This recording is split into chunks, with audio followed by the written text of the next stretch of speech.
Alright guys, Slow Tranquil Sense coming in to you with another video. Now tonight's video is not going to be a top 5 or a top 10. Tonight's video is going to be Dolce Gabbana, the ones and their flankers. And its flankers, you know.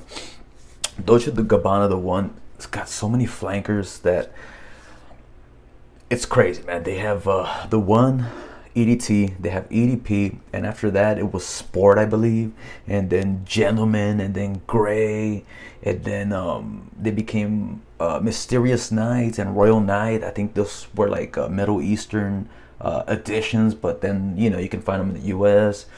And then the one Intense, and now Gold and Luminous Night.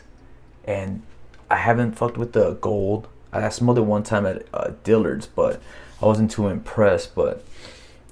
And you know what? I actually need to get those in my.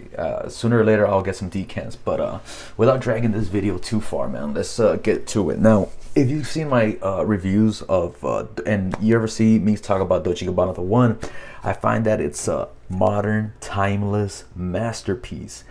Keyword is timeless masterpiece. This will never go old, man. It's not like Jaquar Noir where it smells outdated. You know, this one is still gonna work from whenever it was made to 2050 to 2075. I feel the same thing about Versace's A Dreamer. Some people say it's outdated, but I don't see that in the least bit.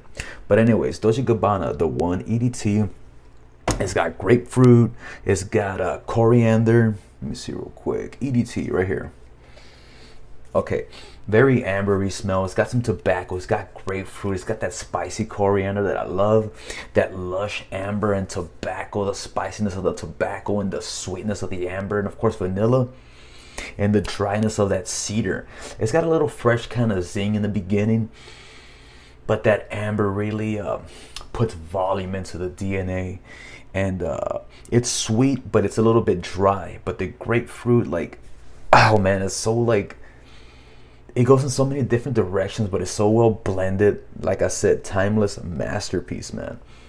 That's EDP. Now, EDT, I'm sorry, EDT. I'm not sure if I said EDP. Now, the EDP is a true flanker. It's not like Sauvage EDP or EDT versus EDP from Sauvage or Chanel, where they start adding a bunch of notes and they call it EDP, even though it's not a real EDP. So EDT is supposed to be like around 10 to 20% concentration in oils, and then up the charts like 15 to 25, and then you start getting up to your extracts and parfums, right? It's supposed to be the same DNA, the same notes, but just at a different concentration, right? Sometimes parfums don't emit so much, don't radiate, project as much because of the because the alcohol helps it kind of like breathe off you, you know. But parfums do last longer. They stay closer to the skin, but they last longer. The thing is, with the EDTs, the lower concentration, the more alcohol, it does help it push, but it also fades away quicker because the oil starts, you know, you start to suck the oil or it evaporates or whatever the hell, right? EDP is a true flanker, no added notes, no nothing. It's just it's a little bit sweeter. It's the same thing. It's just a little sweeter, but I feel like some notes are a little muted, and not so much muted. I just feel like it's more blended in, like it's more amorphous. You know what I mean? Don't get it wrong. Don't get it twisted. You know, they're going to smell alike, very alike, man. Very alike. It's just a little sweeter. It's a little heavier. I prefer this one because it radiates off me and I can just overspray the shit out of this one. The same thing with this one. I can overspray, but I prefer the one EDT. Okay, so that's EDP, right? Again, same fucking note breakdown. Coriander, grapefruit, tobacco, amber, vanilla, and cedar. Those are the main ones. I think it has like basil and all this other stuff. But okay, those are those two. The next one is, and this is one of my personal favorites from the line. This one's Dolce Gabbana's. It's too bad I don't have a full bottle of this. But this one, if you can see right here, you see that Middle Eastern kind of writing right there. This one's called Royal Night. Okay, so Royal Night, they did away with the tobacco. It's almost the same kind of note breakdown, but it doesn't have that tobacco. So where is it? Royal Night. Let me refresh my memory real quick.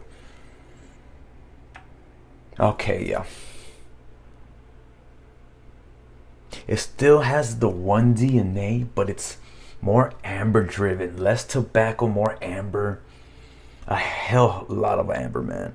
Um, it doesn't have that spicy, zingy, even though it does, but it's not like Dolce Gabbana the 180T. It's less pulled back. It's more bold. It's more round. Where maybe Dolce Gabbana, imagine a sphere with a bunch of little spikes running around, just like emanating like a sphere, like a sun. Okay, Royal Night will be the sphere, but it's, contained. Maybe a little couple ripples here and there, but it's contained. Sometimes when I smell this, I think about like like a cookie dessert or some type of sweet kind of bread. For some reason, I don't know why I think about that. But yeah, this one perfect for fucking date nights. All the one EDT, EDP, and Royal Nights are perfect for fucking dates, man.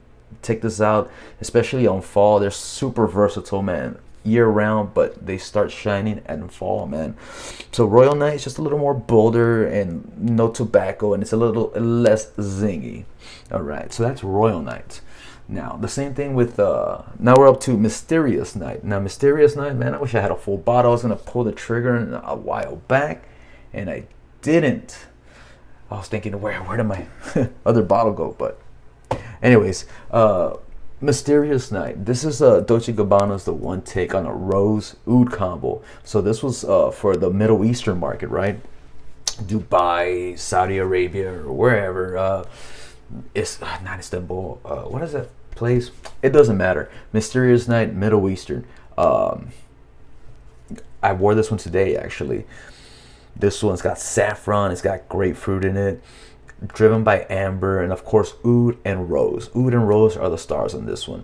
So if you ever smelled an oud rose combo, and there's a lot, imagine that, but with the one DNA in it. It's a lot more tamed. It's a lot it's more tolerable. If you don't like, especially because rose can be a little too aggressive to the nose, it might be a little too old lady like.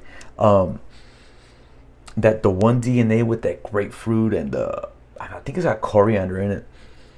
Yeah, I think it does have coriander. That saffron, it gives that rose, it tames it a little back, and the oud is not going to be fecal at all. It's going to be a nice, pleasant oud. A bit medicinal, man. This one, when you first spray it, is very, as bold as it is. Imagine that sphere that I said, where EDT is like spiking all over the place, and Royal Night's like contained. This one is just a bigger sphere in my head. It's a bigger sphere.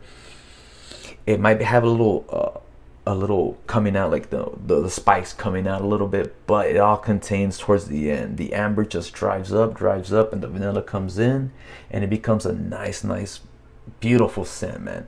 I think Mysterious Night, that's where it shines on the dry down. So yeah, okay, that's Mysterious Night. Now we're going to. I had a full bottle of this, and I'm like, dude, I really didn't like it. I was thinking, man, I think I swolled it off, or I traded it. I forgot what I did with it, but I had a full bottle of Dolce Gabbana's the one intense EDP intense, right?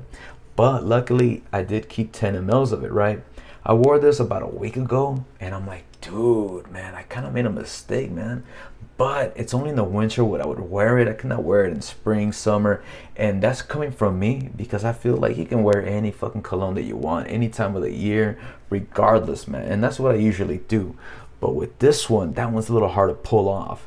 So this one has a lot of cashmere in it. Cashmere, if you ever smelled it, it smells like it's got tonka in here. Does it have the one DNA? Kind of, but not really. It's far off the beaten path. It kind of smells like a shampoo almost, man. It's a bit feminine, but man, on skin, if I remember, because I kept smelling it, but when I actually wore it that night, man, that day, I kept smelling it. The longevity was fucking crazy with it, man. Lasted all day. I kept getting whiffs here and there, man. Driven by tonka, but on skin, oh my lord, man. Okay, that's why I fell in love with it. That's the skin part. That sweetness just comes out with the cashmere, the vanilla, that cedar. That's the thing, man. When you get it on paper, I smell like shampoo. I don't get the cedar, but now I get that cedar mixing with the tonka and that cashmerean combo, and of course all the zingy top notes of it. And this is where I made the mistake of fucking giving it away or swapping whatever I did with it. I should have kept the full bottle. It was all murdered out, all black, looked real nice in my collection, man. Big mistake. I might get it some other time, but yeah. Of all of these, man, if I were to keep Dolce Gabbana's whatever, it would be the one EDT, and after that, it would be Royal Night, man. Both of them beautiful, beautiful, beautiful. Almost the same, but they do serve their own purpose, you know. So longevity, Dolce Gabbana the one is a weak performer supposedly, man. But get yourself a 5-ounce bottle, man, 150 mLs, dude, and just go fucking ape shit. Just fucking spray it, and I bet you it's gonna last all day, and people are gonna smell it, and people are gonna love it. You're not gonna be that cologne guy. Don't spray it on shirts. Spray it on your skin, all over your skin, and then put your shirt on. You know, it's gonna come in contact with the shirt, but that's fine. You're gonna have it on your skin. That's where it's supposed to be. You know. Oh man, Dolce Gabbana the 1 Intense. That cedar, it's almost reminiscent of it's got cardamom. That's right. That cardamom and cedar wood reminds me of YSL's La Nuit Alone, but it's not as sexy as YSL's La Nuit Alone. This one's more like a average kind of, not average, but like casual kind of smell, you know.